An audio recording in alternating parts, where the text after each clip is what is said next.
Patricia Morgan. She is a Republican from District 26 in the Rhode Island State House and the Rhode Island House of Representatives. Again, this covers West Warwick, Coventry, and Warwick. It is patriciamorgan.com. She's, again, running for U.S. Senate against Sheldon Whitehouse, who is the incumbent right now as a Democrat. So, Patricia, thanks so much for coming on. Such a great honor to have you on today. I'm glad to be here. Yeah, me too. It took us a little bit of time to get this on, but we're here. We're ready to rock and roll, and that's all that counts. So we'll go right into the interview. So I did give a little bit of a brief synopsis of you, Rep. Morgan, but if you could give the people that are maybe not from Rhode Island that are listening to this a little bit more of some insight about you. Well, I guess what's important for most people is I've actually been elected 6 times from a very blue district here in Rhode Island. And I get elected now with 60% of the vote. So my constituents know me. They know what I stand for. I am a conservative Republican. I'm not going to shy away from that. But I believe that it's common sense. I'm a problem solver. And I always stick up for my constituents, and that's why they reward me with 60%. That's a convincing number in a blue district. Right. I can tell you how blue it is. Right across the street is the former Speaker of the House, Bill Murphy. This district was drawn to keep him safe. And yet there's a Republican in that seat, and I've been there for 12 years. Right. And you're doing great work in the State House as far as that goes. And I've been following you for quite some time. And we do hope that you have a chance to really upset the apricot here and really kick some butt, hopefully in DC. But let's keep going into the interview and talk about the platform that you're running on against a man that's been in office for quite some time in Senator Sheldon Whitehouse. Well, I just told you, I think the things that I stand for are common sense. They're practical. I try to solve problems. So I see a problem. I see something that's hurting my constituents, and I try to find ways to make their lives better in a variety of ways. During my time in the State House, 25 of my bills have actually been passed. None of them under my name. So that should give you an idea of what it's like to be a Republican in our State House. But that being said, I put in the idea, they like it, they take it, they put their name on it, and it passes.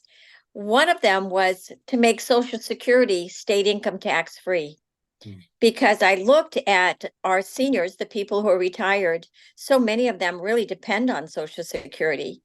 And with inflation going up and, just the cost of living, they were having a hard time. So there's a problem, right? There's a problem. And I solved it, at least as much as I can solve it, by not charging them income tax, state income tax on their Social Security. I have done Medicaid reform. I fought tolls because I knew that if we had truck tolls here, that it would make everything that we bought more expensive. So I'm a problem solver. And that's not necessarily ideological, except in this point. I think if a person makes the money, they should keep as much of it to spend as they want as they can. Right. I agree 100%. I want to go into issues. We had a lot of people write in from around your neck of the woods that wanted to talk about these issues. And you just brought up inflation. So let's just tap on that. If you do get into the U.S. Senate, what would you do to make sure that people can keep, as you just stated, as much money as possible? We see the rise in groceries, the rise in gas. Rhode Island, the gas tax is a big issue. If you want to tap on that, obviously the rise in housing, and the list goes on and on as everything's went up. So, getting into the Senate, how would you make these issues a top priority, for the Republican Party? All right. So where is inflation coming from? The government is spending more money than they take in. And this year it's going to be more than $2 trillion more than they're taking in. Democrats would say, well, let's go out and tax people more. right? And they always say that there's this mythical group of billionaires. If you took every dime from the billionaires, it would not balance this budget, right? It's $2 trillion. So you have to have some spending discipline. One of the ways is let's close the border. We know that we're spending $500 billion a year now to take care of all the illegal immigrants that have come into our country over the last 3 years. So, and think about what that means. It means we're paying in most, they're not working. So we're paying for all of the things they need to live. They're taking housing. So what happens when you have all those people coming into your communities, but you're not building more houses or apartments to take care of them? It means that the rents go up, right? The rents go up.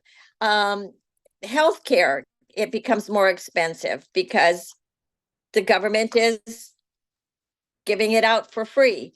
So one of the things I think is let's close the border. That is really causing us to spend more from our federal budget, more than we take in. What's another thing? Energy independence. We know in the prior administration, we had energy independence.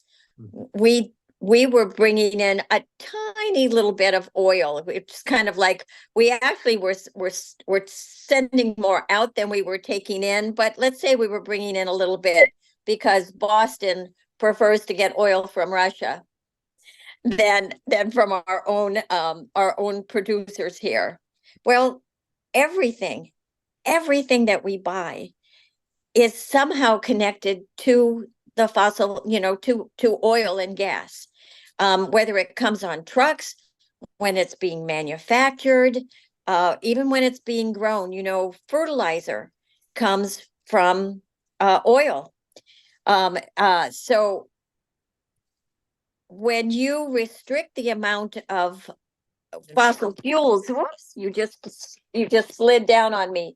But when you restrict the amount of fossil fuels, then you make fertilizer is really expensive. Well, when fertilizer is really expensive, then you're getting less vegetables, you're getting less corn for the beef and the pigs and the chicken. It all adds to the cost of groceries. You get it, right? Our electric bill is up really considerably. It was up 45% last winter. Now it's up another 25%. Do you think working class, middle class people can afford that? I'm telling you, they can't. Well, Ashley Kalis, when she ran, she was pushing against Rhode Island Energy and the upping of the electricity prices. Obviously, she lost that race. And since then, we have not seen any action by the McKee administration to push back on those energy hikes in general. I want to go into this, though. You just brought up fertilizer and obviously a balance in the budget. And I want to bring up Ukraine and Israel. Obviously, wars in two countries. We do stand with Israel as a country, and we are helping them with the Iron Dome as far as that goes. And we put a lot of money into Israel, even before this had happened with the Palestinian issue. But the problem I'm seeing is, again, the debt and the deficit in this country is sky high. This is going back towards George W. Bush, then Barack Obama, then Trump, and now we're on Joe Biden, where the spending has gotten extremely out of control now, especially during the COVID crisis. So I would say every president has, their fingers on this crisis with the debt and the deficit.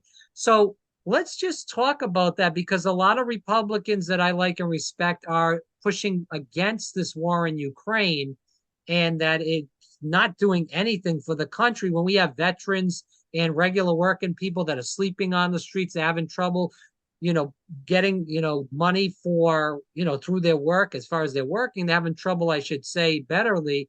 They're having trouble, paying for the bills in general. So would you support the war in Ukraine if you make it into this U.S. Senate? And also, how do you feel on supporting Israel too? Because, people, I think, that are regular working people, even the politicians, I don't think they can comprehend what all these billions of dollars that we're just signing off to these countries for nothing.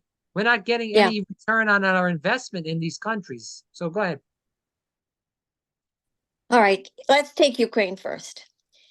We've been there they've been at war now 640 days, something like that. It's a Sure. long time. Um, they need to win that war and get out of there, right? And get it finished. This can't last like Afghanistan did for 12 years, right? It just 20 years, whatever Afghanistan was. It was a long time. I think America, the West, has to get back into the idea of winning wars, not prolonging them. And that's what I've seen from the administration at this point.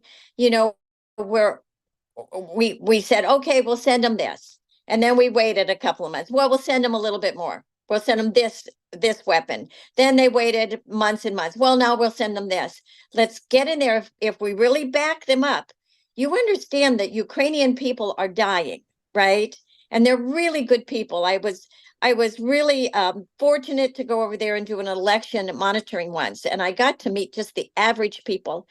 They are good folks. Yes, the oligarchs are corrupt, and who knows how much money they're stealing, from this war stuff that we're sending them. But let's stop allowing them to sacrifice themselves for us. Let's just get in there and win it. Does that mean we send our own troops? No, but we give them everything that they can to win, and then we help them negotiate a good settlement for them. I think when I see President Trump say, I'll have it done in 2 weeks. I think that's what he's saying. He'll make them sit down and he'll negotiate something that is fair. Do I think Russia should be given any of that land? I don't. But the reality is a whole generation of men is dying over there, Yeah. right? That's not fair to Ukrainians either. So Yeah. we have to get back in the idea of saying we win wars. Now let's switch to Israel. And they're now saying, well, maybe they should have a ceasefire. Not at all. Yeah. The world would be better off without Hamas.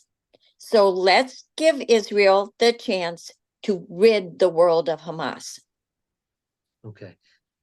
I do want to get into some other issues that we had. Again, people from Rhode Island writing into the show about speaking about the gas tax. Should that be eliminated in the state of Rhode Island?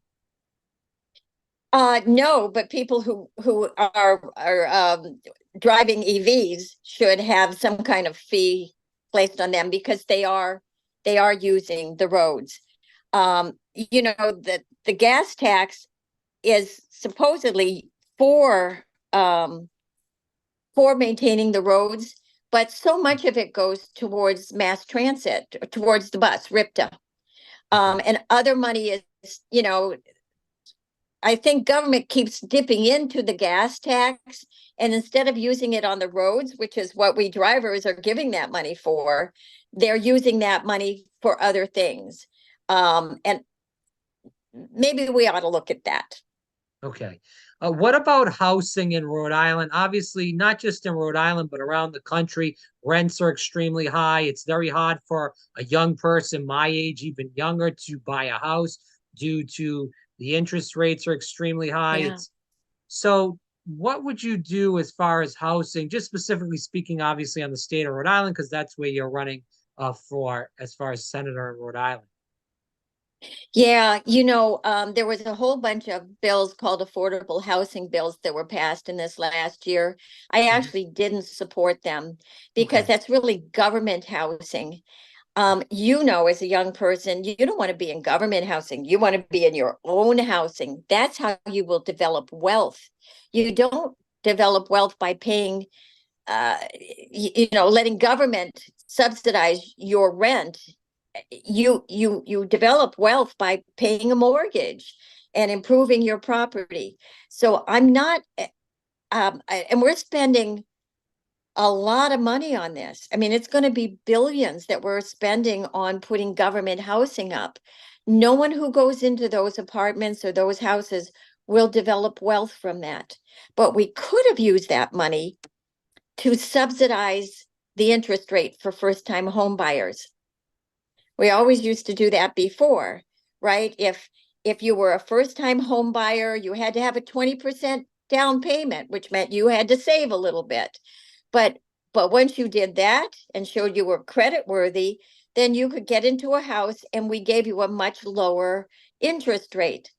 There's also the VA loans. So if you served in the military, the GI Bill, you remember back in the 50s when all those men came back from World War II, a lot of them used the GI Bill to buy starter homes. So maybe we ought to revisit that, find out why that's not working very well for those people.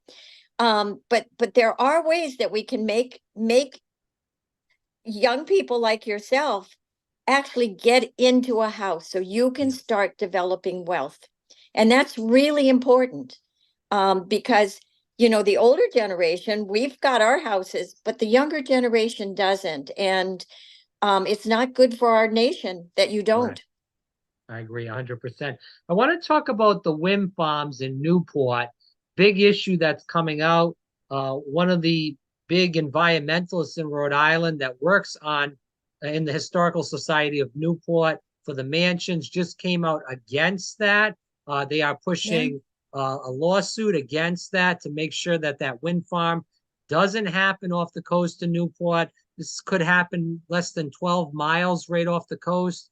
As far as that, you know, we're seeing this happen all around the country, and even in Rhode Island with these wind farms everywhere. What is your position on that in Newport? Are you for that or against that?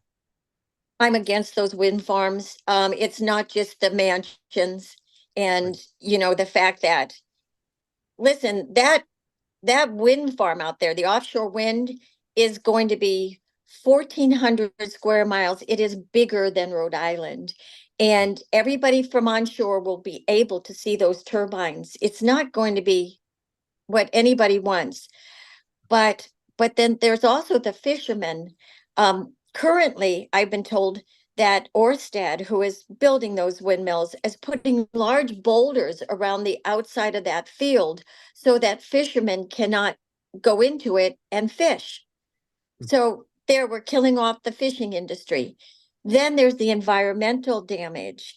You know, there's these transformer stations that they have to put. So how does the electricity go from the turbines to the shore? You have to have a transmission station that actually pumps hot water into the ocean, right? All of these turbines leak oil, all kinds of oil into the oceans.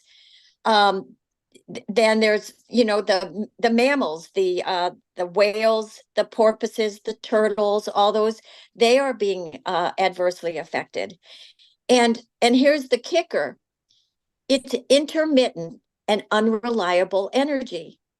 So we're doing all of this damage for energy that has to be backed up by gas generators on land. It makes no sense.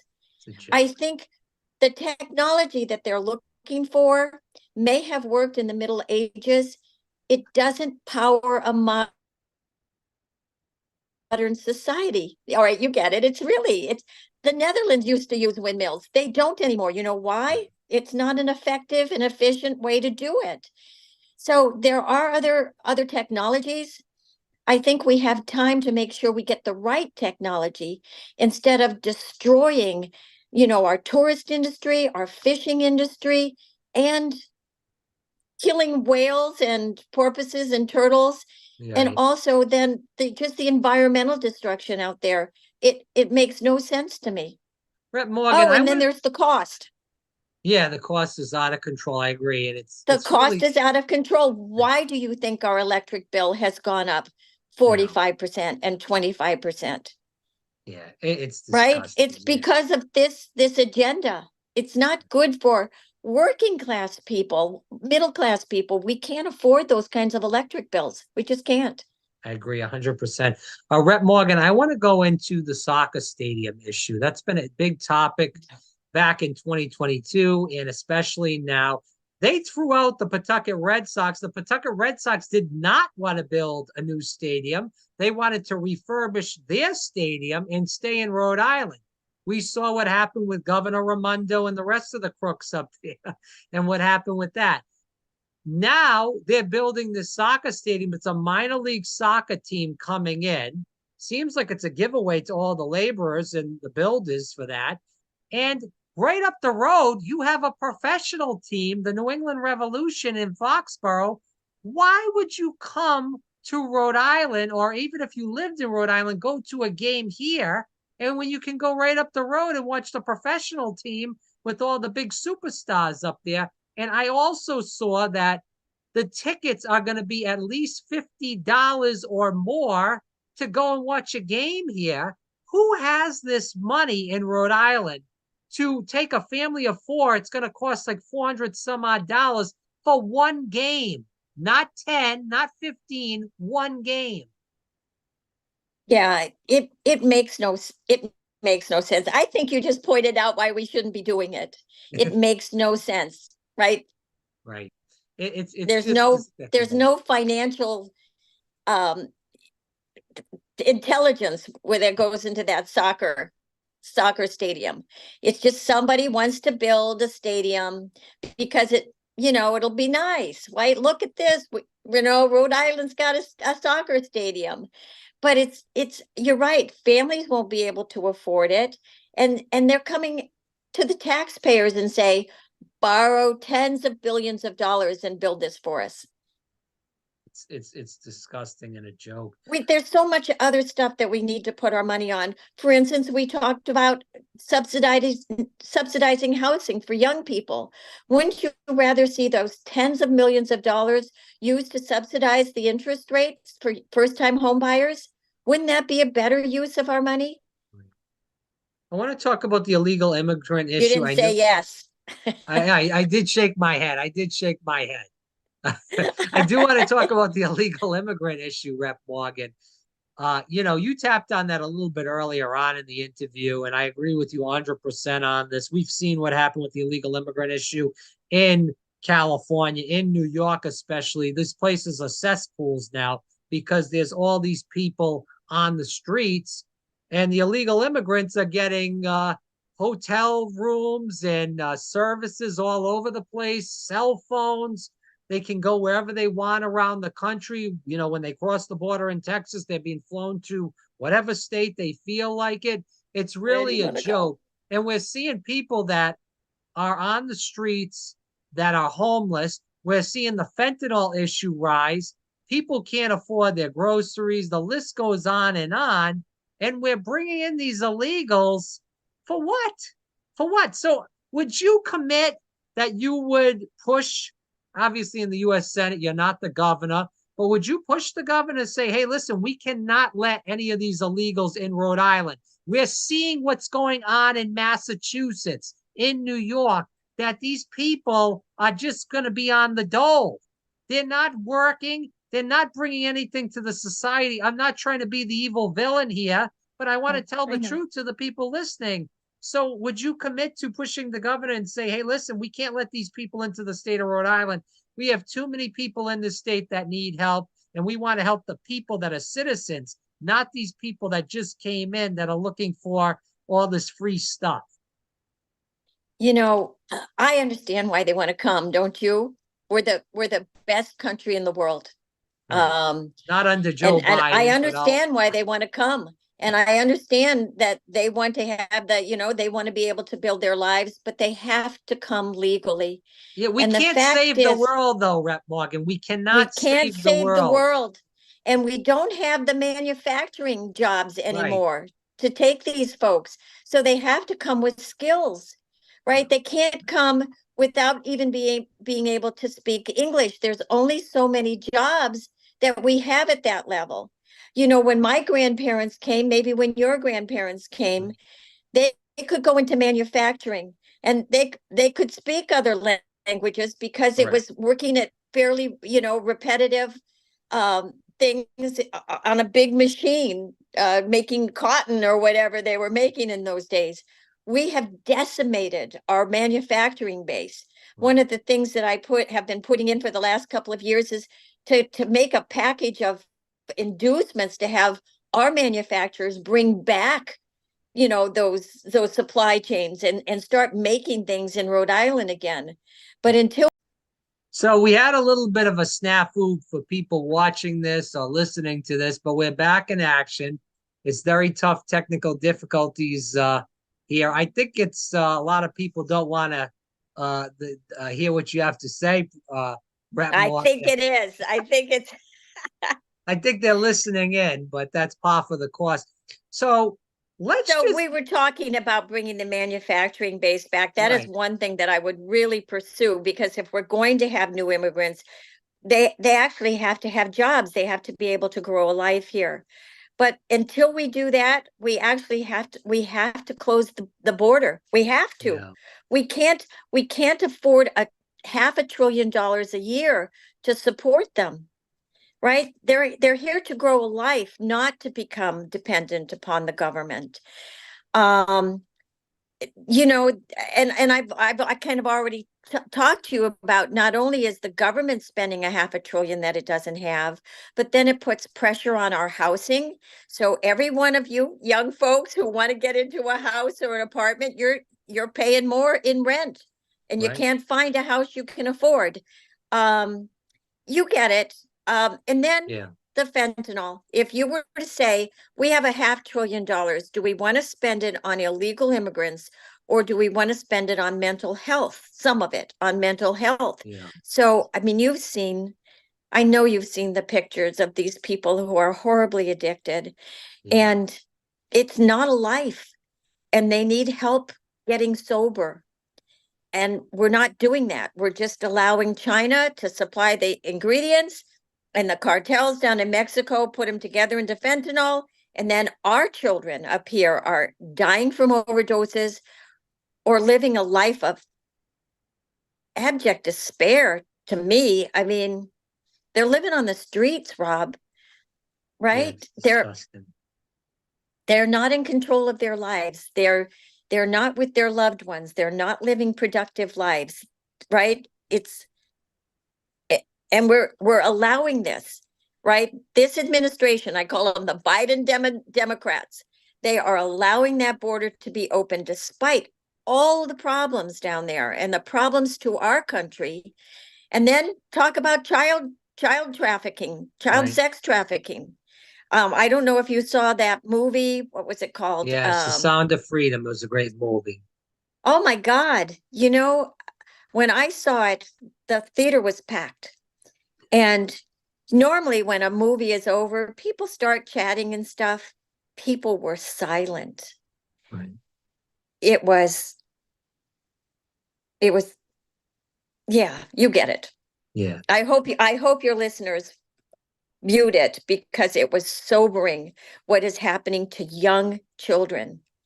And this administration, they admit to losing 85,000 children. How many more are they not admitting to? Yeah, I agree 100%. I want to get into this because you are a special education teacher, and these next two issues are going to be on education. I should say next three issues on education. The trade school issue used to be big in the schools, seen a lot of carpenters, plumbers, the list goes on and on. HVAC people, nothing anymore. They're not in the schools anymore. They don't have any shop, electrical, any of that stuff. It's gone. It disappeared from the schools. We need to have a bill, whether it's in the state of Rhode Island or also in the U.S. Senate, if you get there, to push these trade schools back into the schools. These are good paying jobs. These are jobs that they are. This, you can make some real good money, especially in Rhode Island and the Northeast. But you can still make some good money in the South too. It's just not as much as up here. But regardless of that, would you commit to pushing this even in the state legislature, but even if you make it up to the Senate? I actually would. Right now we have the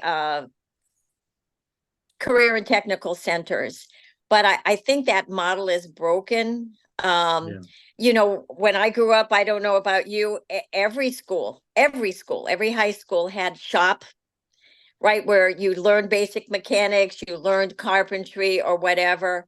Right. I think we should bring that back. I actually knew some young men who were in high school in Providence, and they were going to the Career and Technical Center, Davies.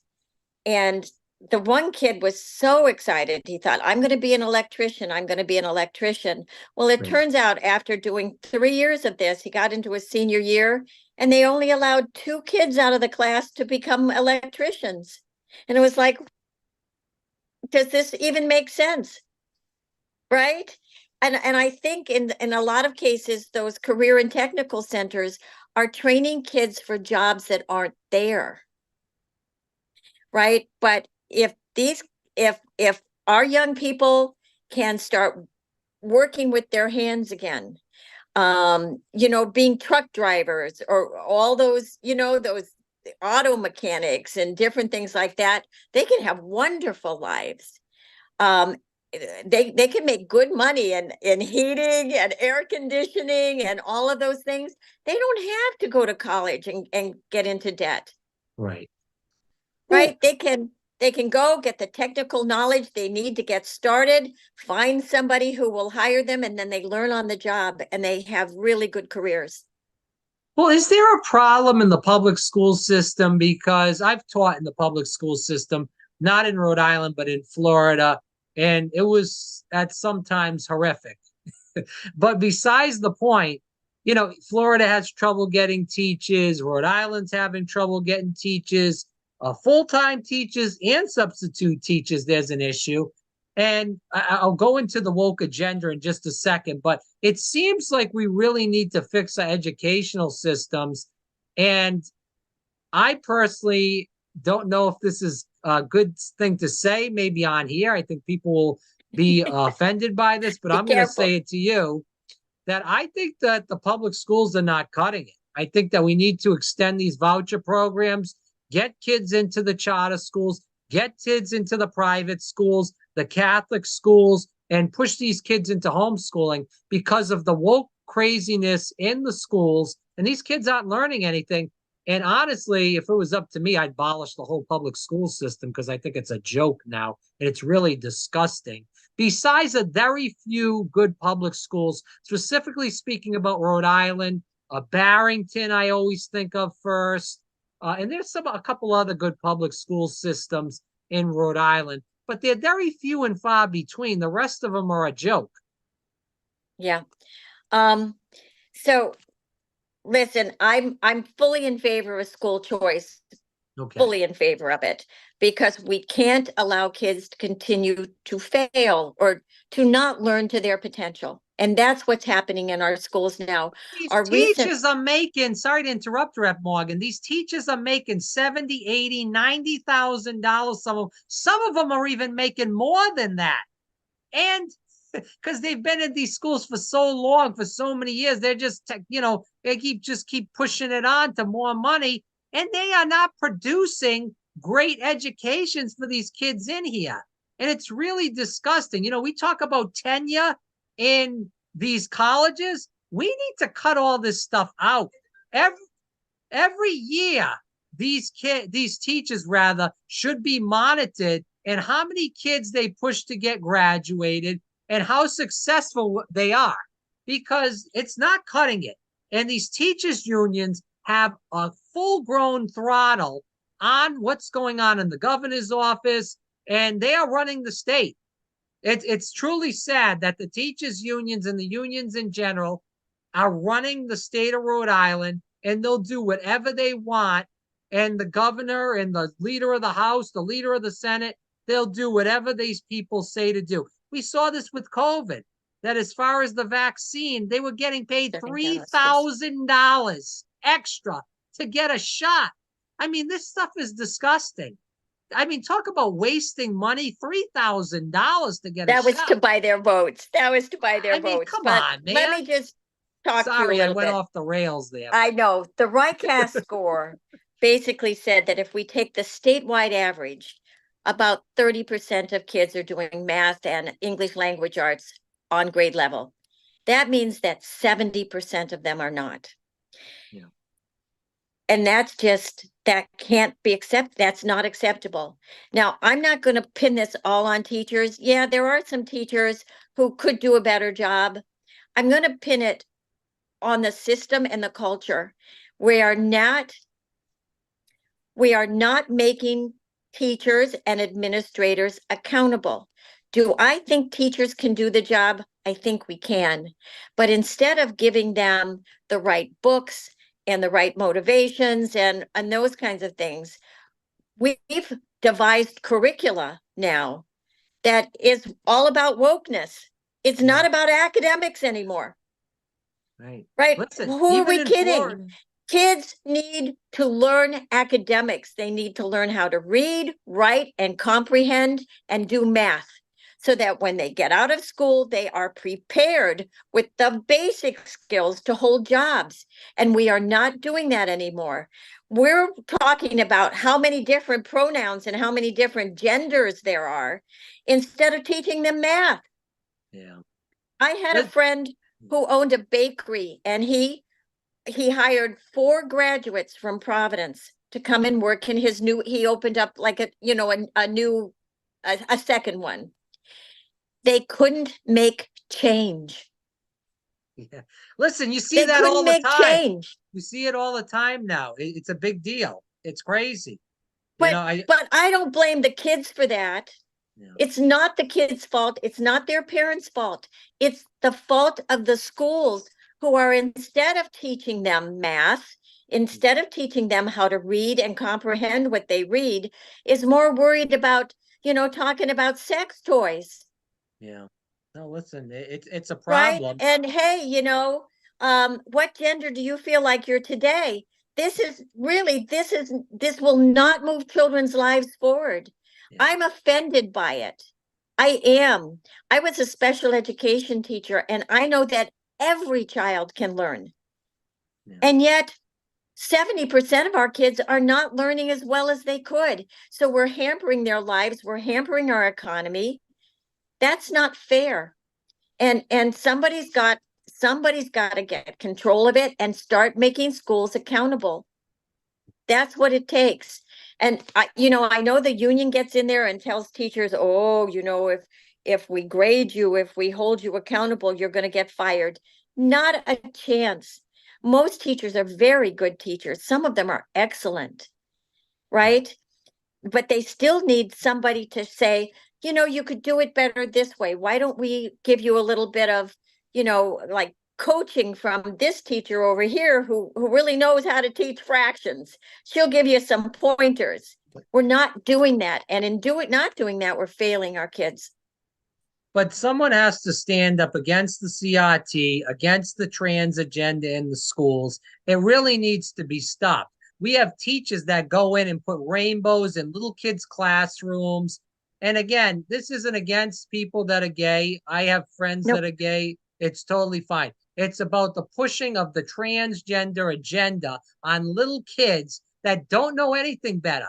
I used to know girls when I was younger, when I was a little kid in school, they would be tomboys. That didn't mean they wanted to be a boy. That just mean they like sports, or maybe they were going through some cycle in their life. That we shouldn't be pushing these kids to be mutilated and to Right. change their bodies, which they can't come back from. They can't come And back their from it. minds are not developed. Men's minds develop 20 some odd years old. Some people develop at 30. Same thing with I listen, don't same know. thing. It's Yeah. that, yeah.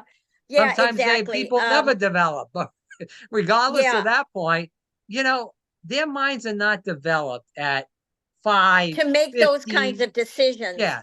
If you want to do it and you're 18, 19, 20 years old, God love you. Go and do whatever you want.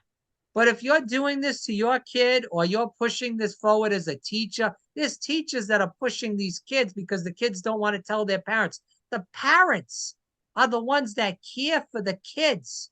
They should not be hiding these issues from the parents, whether it's a No. counselor, a teacher, whoever it is. these kids could kill themselves. And again, if the kid does something, and whether it's killing themselves or get some kind of anorexia or bulimia, counselor or whoever the hell is hiding this from their parents or their family members. But we need to stop this, Miss Morgan, because it is a joke and it's disgusting and it needs to be stopped because the Chinese are chomping at the bit with the TikTok stuff and they're laughing at us with all the woke bullshit. They're laughing. Yeah, with all the woke bullshit in the Biden administration, in the classrooms and around the country, it's a joke. Anyways. Yeah, they're victimizing our kids. They really are. Parents really are pushing back. And I'll be honest with you, I have gotten phone calls from a lot of teachers and they're not happy, but they are given materials. They are given curriculum. They have to give these kids tests. They don't want to do it, but they don't want to lose their job either. I think you understand that, Rob. They support their families with their jobs. So they go ahead and they teach this stuff, but they're not in favor of it either. You asked earlier, why are we having a hard time getting teachers to stay in teaching? Because they don't want to do it. Yeah. They don't want to do it. Well, it's not even that. They let the kids run wild too. The administration lets the kids run wild. The kids can say F you to the teacher. There's no consequences. The parents always say it's the teacher's fault and never the kid's fault. The kids are out of control. This goes back to what's going on in the home. Is it a one-parent household? Is it a two-parent household? How are the parents treating the kids while they're in the home? Are they doing academics or are they doing video games? Are they listening to all kinds of craziness? Are they involved in gangs? I mean, the list goes on. And if you're a parent, if you have a kid, you have to be with that kid in thick and thin and teach that kid respect, dignity, and everything else that goes with growing up as a young man or a young woman.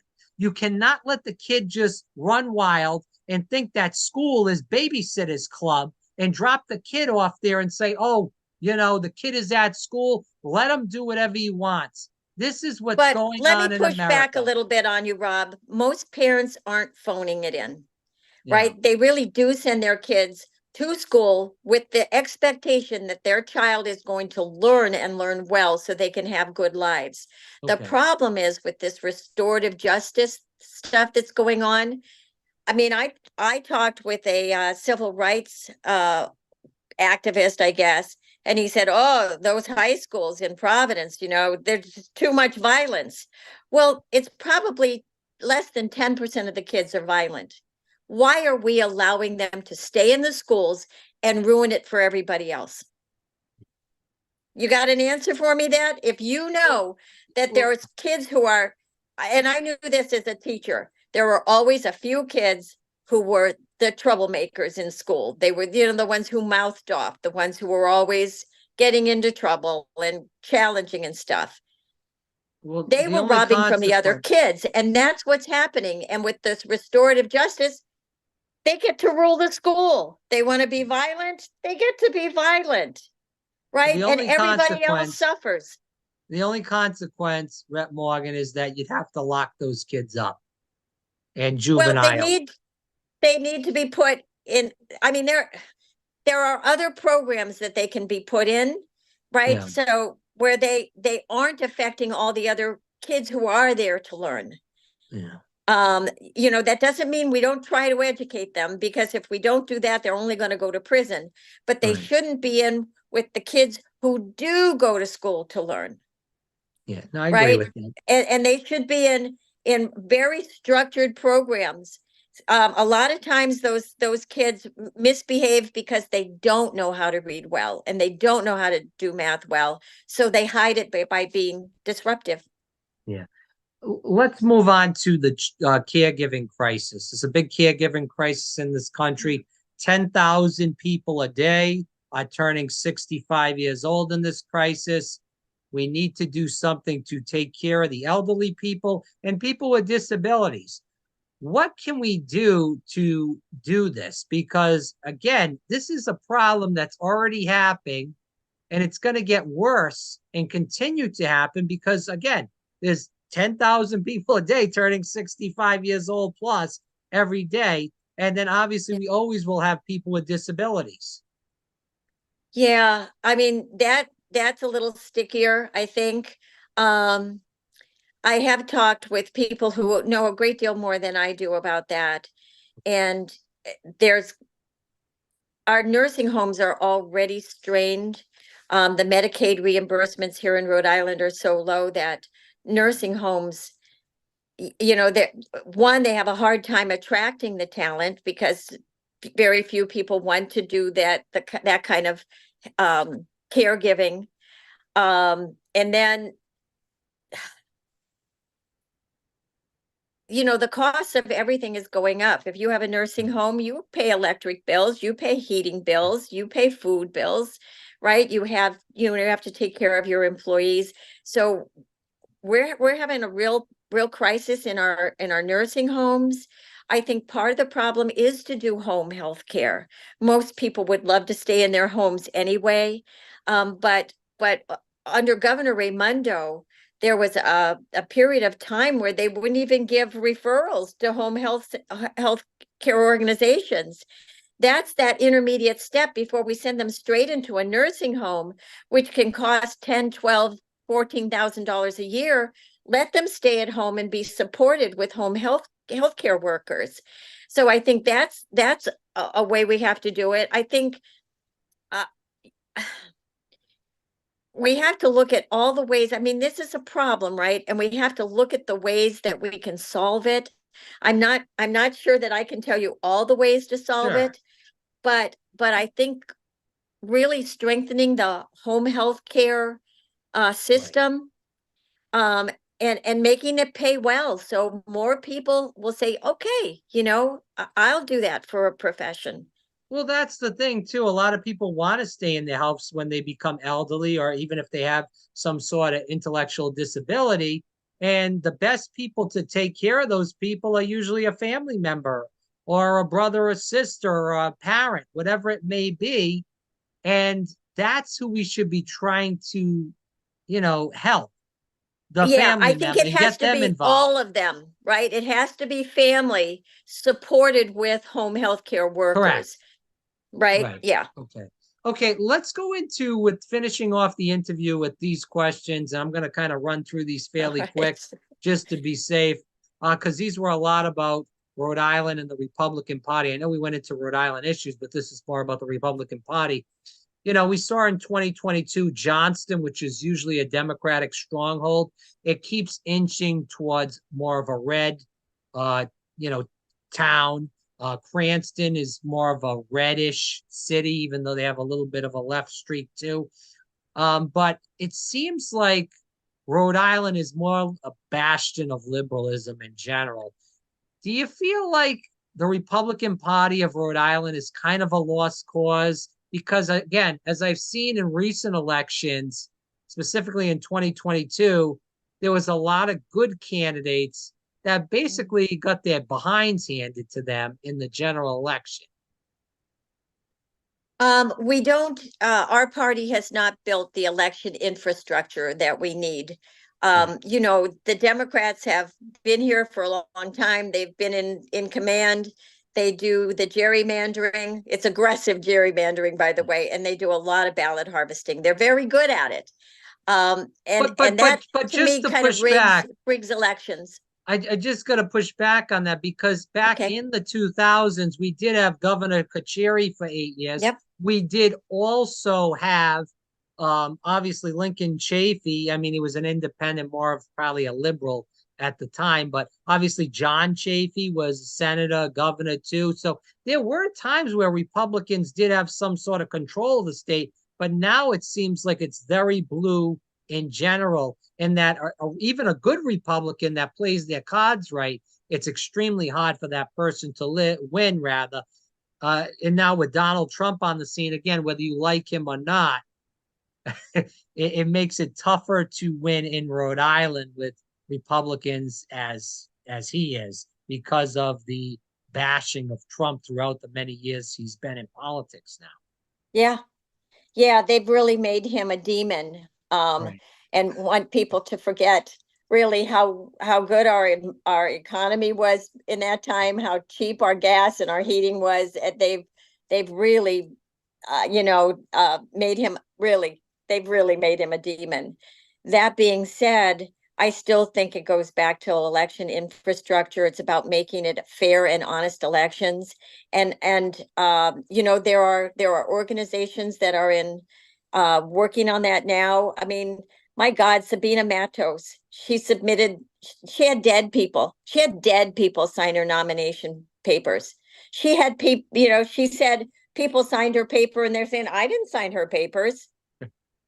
Does that sound like an honest election process to you? We need to get back to what we were as Americans. I look at the mail-in ballots and I think we really shouldn't be using them as much. All right. Well, everybody likes them. Not everybody likes them. It was No, they don't. supposed to be for people that were shut-ins or Thank you. people that had some kind of medical issue that they couldn't get to the poll that day. Not just Exactly. everybody gets it. And for 3 weeks ahead of time, right? Right. That just allows for that election. I don't know if you call it interference or not, but we have, other states have outlawed ballot harvesting. Not here in Rhode Island. Nope, because the Democrats know that they've got a wonderfully developed system and they want to be able to exploit that at election time. But then you have to ask, is what's happening really the will of the people of our state? And isn't that what we should be trying to get? Not that everybody votes, but that the will of the people is respected. And I don't think it is. You look at Johnston, practical, common sense people, right? They want common sense to reign in Rhode Island and in America. And it is not now. Not when we talk about there being 42 different genders. Right, when you have a child in North Kingstown saying they identify as a cat today, and so they put kitty litter in the bathroom, for God's sakes. This is I know you're smiling, but really this is what's happening. So, when I look at what I have done, it's about solving problems and about moving people's lives forward. When I look at my opponent, I say, okay, he's been there for a while. What problem has he solved? None. Yeah, I None. only hear him talk He's about the global made warming problems. stuff. Yeah, He's made problems, right? His climate agenda has made everything that we buy more expensive. Our heating, our electric, the gas in our car, the food, everything is more expensive. He's known for a long time, for decades, for as long as he's been in office, that Social Security is in trouble. Has he solved it? Has he reached across the aisle and said, hey, let's get together and figure out how we can make Social Security strong and lasting? Nope. Instead, he comes out every 6 years when he's going to run and he says, oh, the Republicans are trying to hurt it. No, you've hurt it by doing nothing. Yeah. You've hurt it by letting it get worse and worse and not solving the problems. So let's talk about this because, we talk about obviously, well, let me get to this. I'm gonna move this around because I want to ask you this. I was talking to somebody that's big into politics in Rhode Island. I asked them, who do you think is going to be the Republican nominee against Sheldon Whitehouse? They said McKay. I said, what do you think about Morgan? And they said she's burned too many bridges with the Rhode Island GOP and the Trillo endorsement and the CRT quote in 2021 is the reason why you don't get it. And that the GOP doesn't like you in Rhode Island. What's your take on that? I think I do win. Okay. I know this is what I know though. You have to be adequately financed to win against Sheldon Whitehouse. Right. Right. I know that I work every day to bring in the money that I need to win. And I know I need millions. And I'm on my way. Seriously, Bob Flanders, great guy, wonderful, wonderful resume, such an accomplished person, so smart. He only had $1.2 million and Sheldon Whitehouse spent 6. You can't win when you're outspent 5-1. Mhm. The same with Barry Hinckley, who was the other really good candidate that ran against him. Very, very accomplished in the business world. Nobody knew him. The same with Bob Flanders, by the way. Neither of them had ever been elected, and both really, really outspent. I've been elected before. Ray McKay hasn't. As I told you at the beginning of this, I've been elected 6 times in a very traditionally blue district. I win with 60% of the vote. And I am raising the money, and that's what it takes. Ray just hasn't been able to raise very much. Because But the he's problem never is been though, elected. He has no base. Does anybody besides the people who come to our state party meetings and stuff, do they really know him? And not very many yeah, people do. Do you know, because of my work in the legislature, um, a poll was done. 37% of the people in Rhode Island know me, and yeah. 85% of them have a favorable opinion. I can't say that everybody does, but 85% do. And those are the common sense people out there who know that I fight for them. I fight for them to have better lives. So I think at the end of the day, I do win the primary. Would the Rhode Island GOP be behind you though? It seems like they're not as of now. Maybe you know more than I do. I Because it seems think, like they're pushing McKay more than you. that may be so. But Okay. at the end of the day, whoever wins has to build that election infrastructure that I was talking about. The party doesn't raise its own money. Right? I have to Right. raise the money and build that election infrastructure. And I don't think that Ray will be able to do that. He's Okay. never been elected. He doesn't have a base. So for me, it's about building that election infrastructure because there is none at this point. Yeah. And when I do that, I'm not only helping myself, I'm helping all of those candidates down ballot. Like you said, we had some wonderful, wonderful candidates in the last election cycle. They should have won, but ballot harvesting prevented them from prevailing. I'm going to build that ballot harvesting program so they can win. Well, And I can win too. I hope you're right because there needs to be some changes in the state and it's getting Let me not let me tell out of you one other control. thing, Yeah. Rob. 40 If you look statewide, 40% of the state, pretty, around 40%, a little less than 40%, 38 to 40% vote Democrat. That's their base vote. Do you know it's the same on the Republican side? Even though we have fewer people registered as Republican, pretty consistently we get 38 to 42% of the voters vote for the Republicans. It's the 20% in the middle, which are very flexible, who sway, who wins. That's where the ballot harvesting comes in, Yeah. right?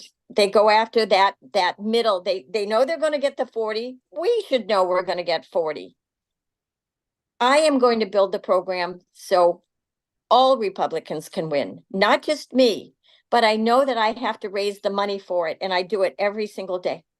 The primary is in September, obviously, one of the latest primaries in the country, if not the latest. With that said, hypothetically, obviously, you're expecting to win.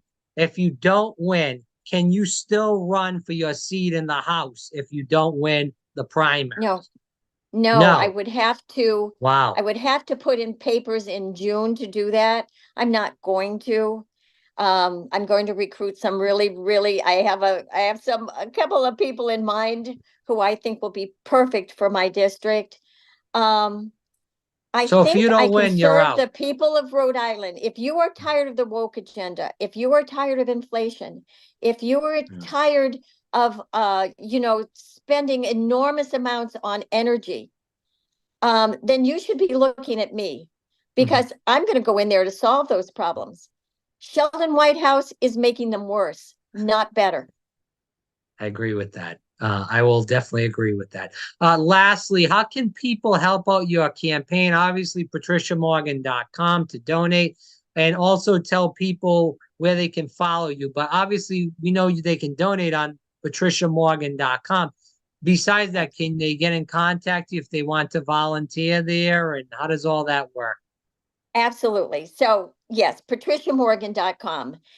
People say, well, I can't give very much. Every dollar helps. If it's 10, 15, 25, give it. It adds up over time. So go to patriciamorgan.com and donate.